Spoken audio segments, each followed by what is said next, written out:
تا ئێستا زۆربەی کێشەکانی نێوان هەرێمی کوردستان و بەغدا بە هەڵواسراوی ماوەتەوە و چارەسەر نەکراون.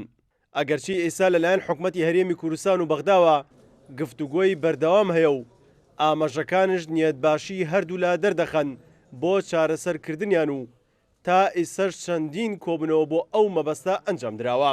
بە وتەی چاودێرانی سیاسیش هەرێمی کوردستان و بەغدا زۆر نزیکن لە ڕێکەوتن و کۆتایی هێنان بە کێشەکانیان بۆ ئەوەش چەندین هەنگاوی فعلی نراوە.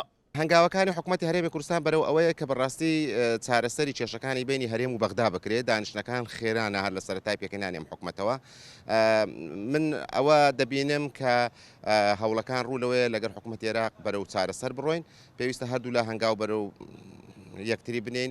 من تاکیدم لەوەی کە ئەگەر هەردوو لا بەنیێتێکی باشەوە بێ و سەرۆکی ئەنجومەنی وەزیرانی عێراقیش هەست دەکەم نیەتیوەیە کە چارەسەری کێشەکان لەگە هەرێم بکە و پێویستە هەرێمیش ئەم هەنگاوانە بە هەمان شێوە خێرا بکە بۆ ئەوەی کە خەڵکی کوردستان لەو درەڕاوچەی موچە دێ و نایە ڕزگاری بێ. بۆ چارەسەرکردنی کێشەکانی نێوان هەرێمی کوردستان و بەغدا لە ئێستادا لە نێوان هەردوو حکومەت چەندین لیژنە بۆ بوارەکانی نەوت و گاز، کێشەکانی دارایی و گومرک و کێشەکانی ناوچە دابڕاوەکان و گەڕانەوەی هێزی پێشمەرگە بۆ ناوچە دابڕاوەکان و پێکهێنانی هێزی هاوبەش لە نێوان هەردوو لا پێک هاتووە. پەیوەندیەکانی نێوان هەولێر و بەغدا بەرەو ئاراستەیەکی باش چوون، بە تایبەت دوای پێکهێنانی کابینەی نوێی حکوومەتی هەرێمی کوردستان و سەردانەکەی جەنابی سەرۆکی ئەنجومەنی وەزیران و ئەو ستافەی کە سەردانی بەغدایان کرد بۆ ئاساییکردنەوەی بارودۆخی نێوان هەولێر و بەغدا.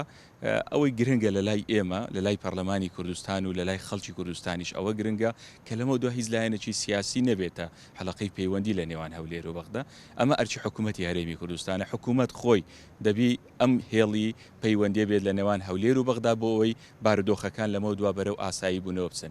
بە جۆرەی زانیاریەکان لە بەرامبەر ڕادەستکردنی نەوتی هەرێمی کوردستان و دابینکردنی 17 لە سەتای بودجەی هەرێمی کوردستان لەلایەن حکوومەتی عێراقیەوە و چارەسەرکردنی سەرجەم کێشەکانی نێوان هەردوو لا حکوومەتی هەرێم لە دوایین کۆبنەوەیدا داوای ئەوەی کردووە کە تەواوی قەرزە کەڵەکەبووەکانی هەرێمی کوردستان لەسەر کۆمپانیا نەوتیەکان لەلایەن حکوومەتی عێراقیەوە بگیرێتە ئەستۆ و دابین بکرێت. سیرۆ حوسێن، کورسان نیوز، هەولێر.